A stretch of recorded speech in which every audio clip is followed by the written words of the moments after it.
Hey, Mommy, welcome to the Mommy Collective podcast. I'm Paulina Rowe, and this is your space, the No BS All Vibes podcast for ambitious moms who know that motherhood and big dreams go hand in hand. Whether you're killing it in the boardroom, hustling on your side gig, or just trying to get through the day without reheating your coffee for the third time, and yes, girl, we've all been there, this is the place for you. We're here to flip the script on the whole you can't have it all narrative, because spoiler alert, you can. Motherhood doesn't dim your ambition, it actually fuels it. And we're going to talk all about it, the wins, the struggles, and the moments that make you say, damn, I am really doing this. So buckle up, boo. We're diving into real talk, inspiration, and the occasional hot take to keep you fired up and thriving. This is the Mommy Collective. Let's do this.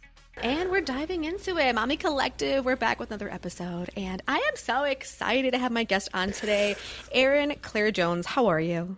I'm doing pretty well. I told you a tiny bit under the weather, but mostly really well. Happy to be here.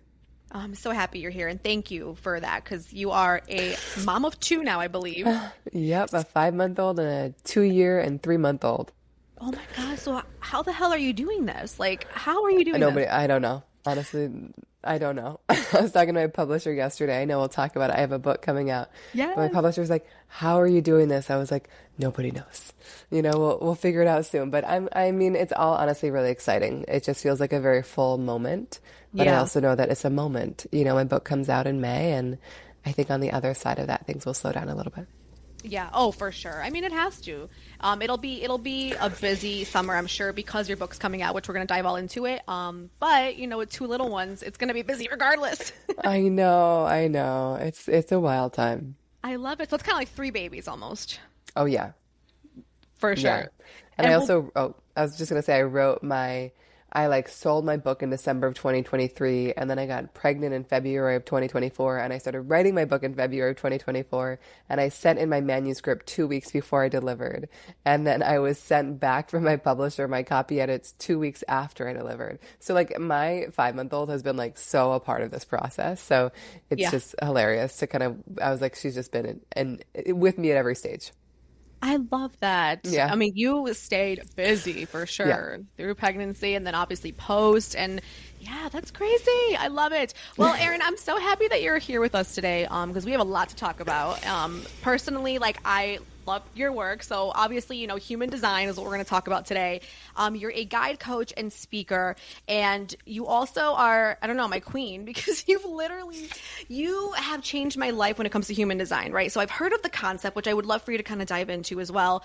And I knew something about me wasn't quite normal. I was like, I feel like I'm misunderstood. And I just always felt that, when it comes to career and my choices. And I obviously would love to talk about how human design ties into parenting and everything too, and our children. But, first things first, if you don't mind, can you talk a little bit about yourself and then obviously about human design for those who are not familiar? Of course. So my name's Erin. I've been working with human design now for 10 years, which is totally crazy. It's been quite a journey. Human design, if you're new to it, is a mystical assessment tool that reveals how you're wired to thrive in every part of your life, whether it's as a parent, whether it's in your career, whether it's in your relationships. It really just gives you your own personalized roadmap to finding more flow. And I know I really needed that. I think similar to your experience, I felt so much permission when I learned my design to just start to build a business and show up in a way that actually felt way more authentic and ended up working out way better for me. I have 2 daughters, like I said, 5-month-old and a 2-year-old. I live in upstate New York, and my goal is really to make human design the most mainstream and accessible it can be. I think sometimes it can be easy to think of a mystical system like human design that's based on your time, date, and place of birth and be like, I don't know about that. What's it going to say? But I think human design is so practical and it's so transformative. And so I really just want to kind of make the system as accessible as it can be. 100%. So for those who might be curious or are trying to figure out human design and what is that? What do I find out about myself? You mentioned 3, I don't know if they're pillars, but 3 different areas of your life, right? Career, parenting, right? Or and then the love, right? Relationships and love. So based on someone's human design, how do we navigate those pillars, right? Or those sections of our lives? Totally. Well, and also if you don't yet know your human design, you can look it up at humandesignblueprint.com. I'm going to just use you as an example. I love that. Yeah. Oh my God. I think that human design is so specific. And so I think it's really helpful to hear like what does this actually mean for one person? And I know we'll talk more about the book at the end, but the focus of my book is very much like how can you use your unique human design to level up your relationships and your career. So if you're like, how do I actually apply this to those areas in parenting? The book is absolutely there for you for that reason. Love it. So you're a manifesting generator in human design. Do I have that right?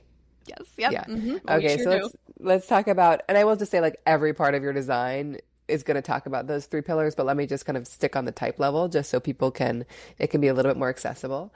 Yeah. So I would say on a career level, as a manifesting generator, you are somebody who is meant to be very multi-passionate, somebody who's not meant to have like a super linear career. You're not meant to like choose a thing, go to school for it, and be like, I'm in this field for 20 years. Like I've got it. Like you are somebody who needs to keep things fresh and exciting and ever changing. And you might find that you try something on and then you decide to let it go and try something else. And, so often these people have been made to feel scattered or like they're doing too much. But for you, having that level of stimulation and variety is like the thing that's going to be the most satisfying. So I would say on a career level, like pivoting is part of who you are, trying things out is part of who you are. And your job is going to follow what excites you, even when it changes.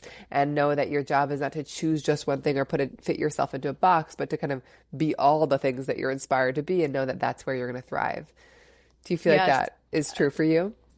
100%. And like I work in radio, that's like my career day job, right? But I do like 100 different things. Like I'm a spray tanner. Like it doesn't even correlate, right? Yeah. And it's like, doesn't even make sense on paper, but like, I feel passionate about it. And like, I've always been made to feel, because I'm in media, which is also ever changing, right? Like, of course. Podcasting is fairly new. When I started 10 years ago, I think I was like the only one with a podcast, like at that time. And now it's more common, especially in our industry.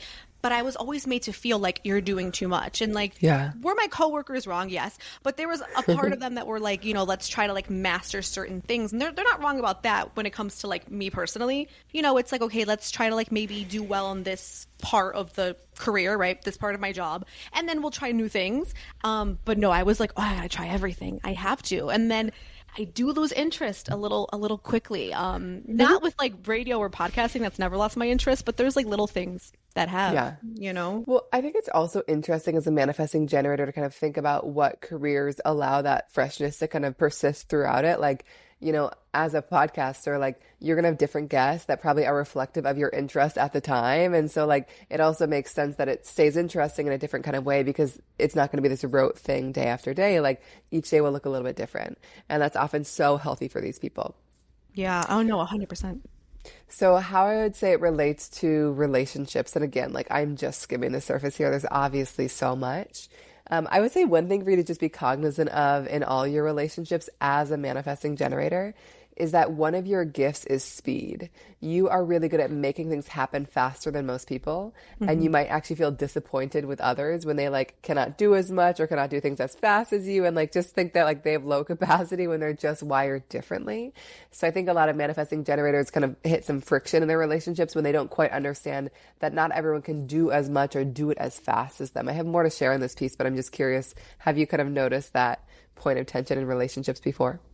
Oh, 100%. I do everything so quick. And because of that too, I feel like I get scolded sometimes. But I think with me too is like, and this might relate, might not, I get over things really fast. Like, I mean, not literally, but somebody could punch me in the face and I'm like over it in 5 minutes. Okay, like we're moving on, like next thing, because I'm just constantly moving. And when I fight with my partner, like I'm just so quick to move on. I'm not saying it's good or bad. It's just how I'm wired. And he is opposite. I mean, he needs time and you got to think about it. I'm like, there's no thinking. Like we're moving on, like chop chop, Totally. So it's such an amazing relationship tool because it really kind of gets you acquainted with your own operating system, but it also makes you so aware of how different others are and how you can support them. I would say another kind of interesting piece around relationships for you is how you're meant to enter into them. And this is something I talk about a lot in the book because it's around like, how do we actually find our way into the right relationships, into the right work? And so there are two pieces for you. One is related to your type. Another extends beyond that. But as a manifesting generator, you are not really meant to chase after anything in your life. You're just meant to kind of see what shows up in your world and what naturally sparks you and to kind of follow that. So you might like have somebody show up in your world and you're like, oh my God, I want to have them on the podcast, even though like that's not really the guest I imagined, but like I'm just drawn to them. Or you might find like something like spray tanning shows up and you're like, I really want to like work in this and I don't know why, it just feels right. Like you're kind of here to like let what shows up in your world drive you. And so you might meet somebody at a party that you feel very naturally drawn to and you might not know why. And the work is to follow that. The other piece I want to add there for you, sounds like you might not be living this, and that's perfectly fine. But when it comes to kind of making big commitments in relationships, like romantically, it's actually best for you to kind of like take your time to feel into somebody and not jump into somebody in the moment, because you're somebody who has like really powerful emotions, and it can be really easy when you're on an emotional high to be like, I'm in, and then be like, oh my God, I don't actually know if this is right, or to feel like no when you're on a low. So it actually is really good for you to kind of let your emotions settle before you say yes, because those can often kind of color those momentary decisions. Oh yeah, 100%. Do you feel that? Dive in. Yeah, I dive in too fast. Yeah. And so like, and it's so natural. You're a manifesting generator. You've got all this amazing energy to expel. Like, of course, if you're excited, you're like, I want to do it. And so, human design would say like, your energy is so precious. And if you just like give yourself a moment before you say yes, it's going to help you kind of direct your energy into the right place and make sure that once the energy's there, you can really sustain, instead of kind of saying yes to a thing and then being like, oh shoot, that really was never right. So now I have to kind of like awkwardly pull out of it. Yes. Oh my God. So the piece I would share on parenting is, so you are a mother of how many? A 1-year-old little girl. A 1-year-old. Oh gosh. Oh my God. I know. I'm just like, I'm appreciating all the ages. 2 is very intense, but I'm wow, it's intense. But 5 months, I'm like, this is amazing. It kind of, I forgot how good that phase was.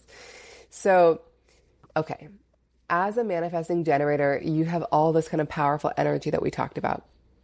One big lesson for you, and this is just a general lesson, is the more lit up you are by what you're doing, the more energy you have, the more you lift up everybody around you. Like you can be like a beacon of light, because when you're lit up, it's like the most infectious, contagious, exciting thing to be around. However, so often manifesting generators overextend themselves and say yes to kind of everyone and everything and burn themselves out and don't kind of feel that natural vitality that is so inherent to them. So I would say as a mother, a big job for you, and you can take this or leave it, is to really prioritize your own satisfaction, your own joy, your own fulfillment, and carve out space for it wherever you can. Because often that will give you so much more energy to kind of come back and show up with your daughter in a way that like is so overflowing. One quick story that comes to mind, and then I want to hear your thoughts on this. Oh, no. One of the stories I tell in my book is there's a woman who I think she had 4 kids, and she had been staying at home with them at home for I think 5 years. And when she came to me, she was like, I'm so eager to kind of explore professional and creative gifts, but I feel so much guilt, and I really reminded her as a manifesting generator. I was like, the more excited you are, the more the more your kids will benefit from that.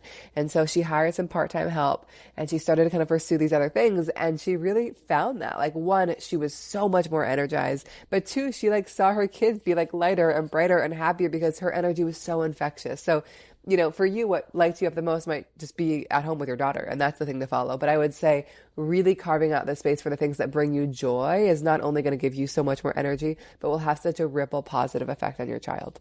I love that you're saying that, Erin, because that's why I created Mommy Collective. I'm going to be so for real. Like, this is exactly why I created this, because not only was I trying to make sure that I still kept parts of I call it my old life, right? I still wanted to keep certain parts kind of alive and sparked. I wanted to make sure that I was still happy and fulfilled. And unfortunately, I think I've seen, whether it's like our own moms, grandmothers, whoever it was, right, that raised us, I do think like the generation that, came before us, I saw a version of like parenting, right, or mothers that I wasn't like fond of. I was like, I think you're a great mother. I think, I was my grandma, my mom, everybody was great. But I never felt like that's the kind of mom I want to be, because I saw a lot of unfulfillment. I love that you said that, because to be completely honest, Erin, like Mommy Collective was started because of that exact mentality, that reasoning. For me, becoming a mother, I don't know how you felt, but like I felt scared, Totally. I was just scared. I'm like, I feel scared because I'm raising another human, and like she's my responsibility, and am I cut out for this? But I also did see, unfortunately, just moms, quote, lose themselves, meaning that all they were just mom, and I felt like they were not fulfilled. I mean, I'm going to speak for other mothers, but I just felt like from what I saw, from whether it was like, grandma, mom, and even some of my own friends, it's just strictly mom. And although I think some people love that, I know that wasn't for me, because I have my hands in everything, like, to be completely transparent, like we just talked about. I mean, my whole human design. Totally. You know, so I was just really scared of that. And I was like, I want to create a space for like moms to know that they, you know, still can do other things. Life is going to look different post kids. And I'm sure, Erin, you know all about that. And you definitely do, Yes. especially like, you know, even like you said, you're like, you know, my whole book was basically going on while my child was still, you know, growing. And Totally. then, you know, you had Brooklyn, your daughter, and it's a lot to balance, but life looks different for you, but like you still were able to like do the things you loved. And I think that makes us more fulfilled moms, exactly what you just told me. hmm And it is such a balance, you know, and this is kind of outside of human design, but something I really loved. I was once listening to a podcast with Ryan Holiday, and he said, you know, if we resist parenting changing us, it's going to be really hard. He's like, if you Mm. don't let it just transform your life, like you're kind of screwed, you know? And I like, I know that's intense, but like I still get it. Like it doesn't feel like I'm gonna be able to maintain my old life, but I can create a new one. And like I don't know about your experience, but I also found when I had my first, it was like, oh, the things I'm drawn to are different than what I was drawn to before. Like the things even I'm excited about my business have changed. And so I think it is so worthwhile to just kind of revisit it, but also, you know, yeah, carve out that time for yourself, whatever it is. And you know, the advice will be so specific to the type. Like I'll say for me as a projector in human design, as a mother, rest is everything. And I know that I'm like talking about how much I'm going on, but like having like little moments to myself and moments of pause and time alone and space, like those things are so essential. And I feel like had I not known my human design, I probably would not have given myself that permission early on. I wouldn't have like felt comfortable asking for so much help or like being like, husband, take child, I must go to Pilates, you know, but like I just like I Mhm. feel yeah, I know how much better I am as a mother when I am able to kind of take care of myself and create space and allow myself to come back more resourced. So yeah, I think our human design as a parenting tool is so useful, both of course in knowing our kids' designs, because then we're like, who are these people? How can I best support them? But I think also as mothers to be like, what is the kind of support that I need? Like, what's going to be the thing that's most rejuvenating? And for me, like, it might be like laying down for 10 minutes reading a fiction book. And for you, it might be like, I'm going to work on my podcast, like whatever it is. But I think Yeah, it helps us kind of identify those things for ourselves. 100% agree. So you kind of did touch on this, right? About the human design, obviously in parenting. I do kind of want to dive into that, but before we Yeah, do, just so that our listeners can be fully kind of aware of, there are four human designs. Is that true? five. Oh shoot. Okay. So Well, some what are people the say five? four, so you're not wrong. I go Okay. five, because two of them are similar. So again, you can look yours up if you haven't already at humandesignblueprint.com. The five types are manifesting generators like you, generators, so sometimes people group those together, projectors like me, manifestors, and reflectors. Got it. Okay. Okay. So there, we have those five. So yes, one more time for the website for those who want to check out theirs. I'm Human sure everyone's design, like, I know, they got to look it up. Humandesignblueprint.com. love it. So then to our moms who are listening, right? How can human design like help create, I don't know, more flow, more peace, more harmony, right, in their family dynamic? Because every family is like so different. That's one thing I've learned too in parenting is like we may be moms, but oh boy, we're different. And it's not a bad thing. It's Totally, just what works for you, you know? So how can totally. human design kind of help with the flow and all of that?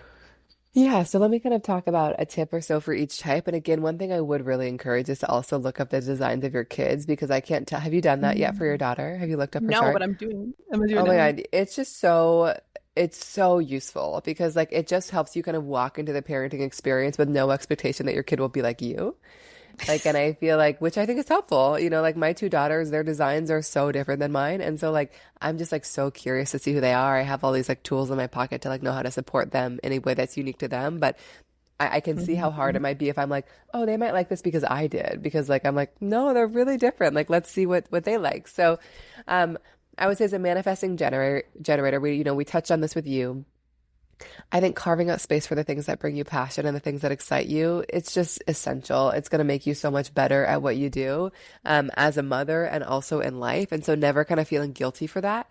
And I Yes. think also there's something for manifesting generators around like carving out space to just like be in your own uninterrupted flow. Where it's like, I know that's kind of hard with a child, but it's like, how can I just like close the door, know that I can just do this thing for an hour and like emerge rejuvenated? You know, I tell a story in my book about a client who built, he was a dad, but he built like a wood shed or shed in his backyard where he could just like go in and like disappear for a moment, like do his woodworking and then like return to his family rejuvenated. So just like being like, what is that thing for you that you can go do your thing, come back inspired? I would say similar for generators. Generators are so capable and so resourceful. And because of that, they can end up carrying so much themselves, and kind of doing everything themselves. And so I think, again, one, considering where you can delegate and ask for help and support, but also carving out some space for yourself, whether it's an hour a week, whether it's an hour a day, to kind of do a thing that really brings you joy. Because again, it's going to give you so much more energy to do everything else, even the things that are less inspiring. Yes. Also, knowing how infectious your passion is as a generator, I would consider like, what are the activities that you feel really excited to do with your kid? Like, obviously pay attention to what they want to do, but like if you're super excited about like a music class, like do music class. If dance feels really exciting, great. Like just like follow your own needs too, like that, because again, they will kind of feel that excitement as you feel it. I would say 100%. for projectors, and I mentioned this briefly, projectors' energy really ebbs and flows. They're not people that are meant to have this like consistent doing energy throughout the day. Like they need space and rest and moments of pause. Of course, rest maybe might feel less available for you as a projector, as a mother, especially as a mother of young kids. But I would just take it wherever you can. Like I said, it's made such a difference for me to like articulate to my husband, like I just need a moment, or like I'm struggling this morning. Like I'm going to text my neighbor and I'm going to ask for help. Like I think that I've just gotten really comfortable like asking for help, paid of course, but also unpaid. Of just like I have neighbors, I have family. Like I ask for it because I just know it's better for everybody, And so I think kind of like releasing the need to do it all on your own for sure. And just getting really clear on like what you're available for, because your energy is not limitless, and just like really, taking good care of it where you can, because that will allow you, like I said, to show up so much more resource. I think for manifestors are very disruptive, innovative people that are here to do things on their own terms and in their own way. And that does not, that includes parenting. So I would say like, if you feel drawn to doing things that no one else is doing, or like trying out this new thing, like follow that. Like you're here to be very, different and provocative and trying new things and following your own and treading your own path. And so I would make sure if your partner that they're kind of on board for that. And also I think similar to manifesting generators, I would recommend that manifestors really kind of carve out some space to be in their own flow as well. And their energy can really ebb and flow. And so if like they really demand rest, really kind of taking that when they need. For reflectors, my advice is actually around paying attention to the quality of the space that you're in. Being in a space that feels good makes such a difference for you. So like, if you're spending a lot of time in the playroom with a kid, like make sure the playroom feels amazing to you. Make sure you have a sanctuary in your home that you can retreat to.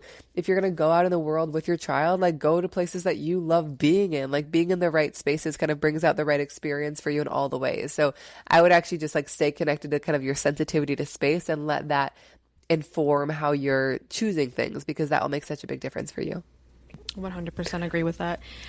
Wow. Okay. We broke it down. I love it. Make sure, please, those listening who don't know which one they are, please, head over humandesignblueprint.com. Just want to say it one more time. Beautiful. That's where I got mine. And I got the, what did I get? I got the blueprint. You got the guide, the blueprint. The guide. Yeah. And we're going to do a discount code for that. So maybe it could be mommy. Does that sound good? Yes. I love that. Okay. Cool. Perfect. That will be the discount code. We're just getting all these gems and treats today from Erin. I love it. And we definitely have to dive into your new book, which I'm so excited about as well. Quick question. I know people ask this often. I've had this misconception or just this idea of is it the same thing? What's the difference between human design, right? And I'm gonna use two examples or two other things, but obviously horoscopes, which I think here in the US at least, like we're extremely familiar with horoscopes, right? Yeah. And then I can't pronounce this damn word, but that Enneagram thing. Enneagram, yeah. Yes. So I found out, right, I have a number apparently, and it all made sense. When I started putting all these together, it all made sense. But how are all these three so different? So one thing I'll say is like these systems really support each other. They're just like often you're going to find a lot of insights from each that are really useful. I will say the thing that I was the most drawn to in human design is how practical it was. Like it didn't just give me all this juicy information about myself. It really kind of gave me so many tools to actually bring that information to life and to really change how I showed up in every part of my life. So that was kind of what drew me to human design. I think that when it comes to astrology and horoscopes, human design does draw from astrology. So astrology is one of many systems that are kind of feeding into human design. So it is absolutely a part of a piece of the puzzle, even though like the information it outputs is very different. Right. I would say that like they're both really useful. Again, human astrology is probably going to give you a little bit more of a sense of like the climate and the weather, what's happening in the planets. Human design can do that too, but I think astrology is so good at that. And I think human design is just going to break things down a little bit more practically in terms of like, how do you make decisions? Like, how many meetings should you have a day? Like, how should you structure your day to day? So like, it gets very specific in that way, where I think astrology like is not that kind of practical. It kind of speaks a little bit more around like the vibe of how you are and what your energy is like, but not necessarily like kind of the path you're meant to walk to get there. Got it. Makes sense? Yeah. And also astrologers, the thing is like there might be elements of astrology that absolutely speak to that. And I'm just like totally missing the boat there. So just know that if you're an astrologer or love it and you're like, oh, it does that for me, then I'm like, amazing. This has just been kind of my experience. I think with the Enneagram, it's also very different in that, well, one, human design is very specific. Like you talked about getting your blueprint guide. Just so you guys have context, there are 400,000 different versions of that guide. And that doesn't even cover every part of human design. So like, it's just like everybody's chart is so specific and so unique to them. But Enneagram is very different because Enneagram is a self-assessment. You kind of listen to the different descriptions and kind of identify where you are. Whereas for human design, it's based on your time, date, and place of birth. It's not really up to you.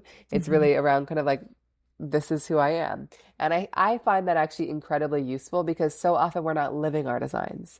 We haven't given ourselves permission to live our design. So we might be reminded of a thing where we're like, oh my God, this is me, and I haven't really allowed that. I think the Enneagram is so interesting because I kind of self-identify as a 3, which is so much around being kind of like an achiever and like hardworking and all these things. And yet my biggest shadow in my human design is overdoing and just like, going. So it also is like interesting when I reflect on that. I'm like, how much of that is like authentic to me versus kind of my conditioning and what I feel like I'm supposed to be. And so I think all these tools are so powerful for reflection, but I will say for me, there's like kind of this relief to be like, this is my chart. You know what I mean? Like, I don't have to like answer these questions. I don't have to like identify it myself. This is just like who I am at my core. And then it's up to me to kind of see if it resonates, that feels useful. Really quick though, Erin, I want to just when you move, it sounds a little staticky. It might be your sweater. When you were holding it, it was like clear. I know it's annoying. I just want to, no, it's fine. When the audio comes back, I don't want it to sound like staticky, like of course. We're in a tunnel or something. Of course. Yeah, no, I'll hold it. And let me know if I need to repeat anything. No, perfect. You sounded fine. It was just like low and like it sounded like yeah, you're rubbing like your sweater, up against the sweater. So I just wanted to pause you for a second. Yeah. I'm sorry. Okay, and we're back. No, I love it. And I do feel like they kind of all intertwine in a way, or maybe like I'm learning different things about myself in all 3 parts, exactly. Right? Because even with like astrology, I mean, it gets deeper too, right? Like I discovered a couple years ago, there's the big 3. So it's more than just like my Gemini sun, like there's more. So much. So it's just so much to dive into, which is very interesting. But yes, I loved human design because I felt like it was almost like a guide to my life. Like honestly, blueprints. I was like, oh yeah. I'm like, and I felt like you were like kind of like my therapist who was kind of almost giving me advice of what I should do based on literally who I am, how I was like literally born. I know. I do. I feel like human design offers us an operating manual where it's kind of like, this is your operating system. And this is kind of like, and you can resist it. You can go against it. I mean, if something else is working for you, I'll never tell you not to do it. But it just helps us know like, what is the way of doing things that's actually going to work for us when it comes to parenting or building our businesses or, articulating our needs in relationships. 100%. And so your book, right, How Do You Choose, which is coming out this week, I believe, because it's May. I'll take this out. Which is coming out this week. So exciting. Do you kind of dive into that, like decision making? Is that why it's called? Yes. So the vision for the book is really to be a guide to help you make empowered, aligned decisions in every part of your life. And so it really kind of dives into kind of the key pieces of your design in the context of relationships and career. So it's like, okay, you're a manifesting generator. Like, what does that mean for like how you can build the most aligned career? What does that mean in terms of how you can show up in relationships and articulate your needs? Like, how can you find your way into the right ones? Like, how can you actually assess which ones are right for you? So it is really meant to kind of be a very practical guide to how this information can actually be applied in your life in a really kind of tangible, real life kind of way. And the book is filled with so many stories and examples of what has happened when people have actually used their designs. And that was like the most fun part to write. So I had felt like, every other human design book that's out there, I love them, and yet they're kind of textbooks into human design. And I didn't really want to write another textbook. I really wanted to write kind of a guide. Like, you're like, I don't really care about human design, but I do want to know how I can best choose what's right for me, whether I should move to another city or stay with this partner or have another kid. And it's meant to be kind of the guide that you keep returning to for that. I had a friend the other week who was trying to decide whether or not she should move to this new apartment. And she had an advanced copy of the book. And I was like, turn to page 38. And she turned to it and she was like, oh my God, I know exactly what I'm here to do. Because it just reminded her of how she's meant to make decisions. So, and it has served that purpose for me already so many times. So if you kind of want a guide to just keep you aligned and making the best decisions for yourself in every part of your life, it absolutely serves that purpose. I love it. And what about, kind of going back to when we're raising our kids, right? I think my biggest thing, because I struggled with this honestly even to this day, it's using my voice confidently, right? Even though you would think, oh, she works in media and radio, the girl's confident, a little bit. But I think I definitely want to raise my daughter to kind of have that rooted in her as she grows. Yeah. And I think growing up, it's crazy. Her and I have very different upbringings. I think most of us can say that about our children, but my mom was even born here. It's a whole thing, right? So we have very different upbringings, but I want her to grow up to know that her voice matters, right? And I want her to be confident, not cocky by any means. I want her to just be very confident in who she is. And when it comes to your book, right, how can moms, right, or dads as well, but how can we kind of use the concepts, and how do you choose to kind of help our kids develop confidence in decision making? Because I still struggle with that, to be honest. Totally. I love that question. I mean, I think what's so useful, I hope, about the book is that not only can you read the chapters that apply to you, but then you can open it and be like, okay, now what about my daughter? What about my partner? What about my friend? And it will help you learn how to communicate with them in a way that is so specific to them. Just to give you some examples, I don't know your daughter's design, or I would use her design, but I have a manifesting generator daughter like you. Are a manifesting generator. And so one of the ways that manifesting generators communicate well is when they're given options, is not when they're asked a super open-ended question about a decision, but when they're asked really specific yes/no questions, do you want this or this? And I think honestly that practice probably just is good for kids in general. But I really found that's true for my daughter, of just do you want to do this or this? And she has such a visceral gut response, and you can watch it emerge in her body. And that's exactly how she's meant to make decisions, And so I think that I am learning, again, she's 2, she's young, how to communicate in a way that kind of draws out her truth and gets her kind of a little bit less in her head. My other daughter, 5 months, is a manifester. She's meant to make decisions from this quiet whisper of an intuition. Kind of this is just voice that's so quiet. So she's quite young now, but I would actually say as she gets older, one of the best ways I can support her is actually just giving her space to herself, because I know that my feelings and my eldest daughter's feelings and my husband's are going to overwhelm her feelings about a situation. And it's when she has time for herself that kind of that quiet voice will show up. But also another example, I know that my youngest, is somebody who's not really here to be told what to do, which is kind of hard when they're a child and you need to set boundaries. But she's somebody who values so much freedom, and you can already see this even though she's 5 months old. Right. So I'm kind of walking into the experience being how can I have strong boundaries, and confines around what's okay, but also give her the freedom to kind of do what she wants when she wants, to kind of let her step up and take the lead when it's appropriate. So I feel there are so many ways that you can really encourage them to just be themselves. I think another example around manifesting generators is that I had a client whose daughter was a manifesting generator. And when he came to me, he was just and she was a teenager. He was like, Erin, I'm really struggling with my daughter because she won't pick a sport. She's playing lacrosse, she's playing softball, she's playing volleyball, she's doing it all. And he was a generator. He was here for mastery. And he was just she's just so non-committal. And I was like, I don't actually hear that in the story that you're telling. Like, to me, it sounds like she's trying things on and letting them go and figuring out what works and what doesn't. Like, that's actually the most natural thing she can do as a manifesting generator. Like she's 100% meant to do that. And it was just such a reframe for him where he's like, nothing's wrong with her. She's just wired differently than me. And so I think that we can unintentionally try to make our kids something they're not. And I think human design just gives us the tools to like remind them of what they are. And I think in doing that, gives them this really authentic sense of confidence because they just like know themselves to be who they are, and they're just like comfortable following that instead of like, oh, I should be something other than that. I could have used you growing up so much. I know, I could have too. Yeah. Right? Like, honestly, I'm gonna be so real. I thought this was just like, and it probably still is, like immigrant parent mindset of like, I came to this country and you're gonna do this and you're gonna do that and this is how it's gonna be. So I think my mom struggled bad with me because I didn't follow one path for her. But obviously now talking about it and even like just knowing my path and just like who I am, kind of seeing that it's like, well, it's a little more deeper than that. It's not that I didn't want to listen to you or I didn't want that. I also like, in a way, I knew who I was, but I was also trying different things, and I still am at this age. Like I love tapping into things.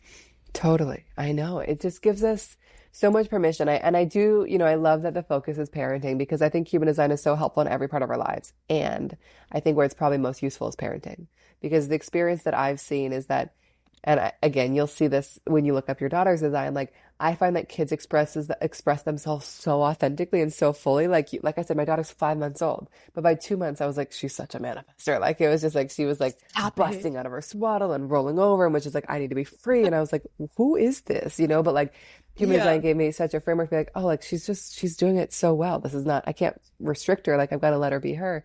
But my point being is like, they express themselves so purely. And then often what happens as we get older is we're like, oh, maybe I shouldn't do that. Maybe I'm doing too many things. I've got to choose just one. Maybe I have too much energy. Maybe I'm lazy for needing rest. And like, and then we kind of like talk ourselves out of what actually feels true. And then we'll kind of return to it later in life like you did. And you're like, oh, wait, this actually is me. I can step back into it. So I think when we give our kids permission to be who we are from day one, we're setting them up for so much success in their lives because they're not questioning the things that feel innate. They're trusting them. 100% agree. Erin, what has been the biggest lesson that human design has taught you specifically about your own life? I'm curious. I think it's just been the reminder that we are all so different. And I just think like things can feel tense in relationships when I'm like, why are you not like me? Why are you not making decisions like that? Why aren't you choosing like me? And I think human design has been so useful to be like, oh my God, you're so different. Like, my husband is opposite of me. My daughters are too, so is my sister and my mom. Like, and so it's just like, I think it has allowed me to appreciate how different we all are. And in doing that, it's brought me so much closer to the people in my life because it feels like I'm just giving them space to be themselves and they're doing the same for me. So I think that's been one of the most useful tools of like, knowing myself for sure, but really knowing how I can specifically engage and support the people in my life and really kind of leverage the fact that we are so different. Yeah. Oh, I love that. And as far as like giving moms just one takeaway from today, about your work, right, and about human design, right, what do you think that would be? Just one key takeaway. I think that like, I would, if you feel inspired, I would definitely dive into your design, and I would just kind of encourage you as a mother to think about like, are you honoring those things we recommended? Like, as a manifesting generator, like, are you able to carve out a little bit of space to do a thing that you love just because? What happens when you do? Like, as a projector, are you able to give yourself a little bit more space just to rest and not be productive during the rest, not be productive during every nap time, but like just a moment? It could be 5 minutes on the bathroom floor. Like, what happens when you do that? As a manifestor, like, what happens when you like choose to do things in a way that feels really authentic to you, even if no one else is doing it that way? Like, how does that pan out? As a reflector, how does it feel when you go out into the world and like really spend time in spaces that you enjoy? Like, just kind of those little things. I would encourage you to just play with them. And if you are inspired, and again, the book is so great for this, as are the guides, I would really encourage you to look up the designs of your kids. I can't honestly recommend that enough. Literally, when we get off our podcast recording, I'm like running because it's interesting too. I don't know if this has anything to do with it, but she was walking at 10 months, and now I'm like, hold on, let me go tie things in. Maybe this is. Go look at it. I'm so curious because my eldest was definitely not, but this youngest one is so physical, and her design is so much around just like, I've got to be the first, and I've got to be so free, and I've got to like, I'm just like, she's just embodying it. So I'd be so curious what your daughter is. Yes, we'll definitely look into her. Oh my God, I'm so excited to see that. And I think everything that you shared today is going to help me just understand her more, right? Like you said, Yeah, your daughter's 5 months, my daughter's 11 and a half months, but I can already see Little Miss personality just coming I know. out. They've got like, she already has like her own habits and like just certain things she does, you know? So I'm It's the like, okay, best. I want Yeah. to dive more into that. And I hope other moms do too. I think it's awesome. So my favorite question, obviously, is where can we connect with you? Obviously learn more about human design. You said Yeah. you had a code for us. And then of course, Yeah. your new book is coming out this week. Crazy. So on Instagram, I'm at Erin Claire Jones and Human Design Blueprint. Our website is humandesignblueprint.com. So you can get your guide there, which is basically just like a book all about your unique design, kind of your operating manual. The discount code is MAMI. And we also Hey. have courses and all the things there. And then we'll pop in the link for the book too. And I think the book is so for you, if you're just like, how do I actually use this to live my best life? How do I actually use this to show up, in a way that feels more sustainable as a parent, to show up in a way that is more successful at work, to show up in a way that is more meaningful in relationships. So it really kind of helps you know how to actually use and apply this information. I love it. Erin, I know you're so busy. I mean, literally a mom of two, brand new book coming out, like a million things happening. Obviously, human design, I think is so interesting. And I love that you're able to come on and just talk to our moms literally about, how do we can implement, our human design into parenting, into our kids. Yeah. And making sure that, it all flows effortlessly as much as it can. As much as I And can hope at this stage. My pleasure. Thank you so much for having me. you're the best. Thank you. Awesome. Erin, thank you. I appreciate you.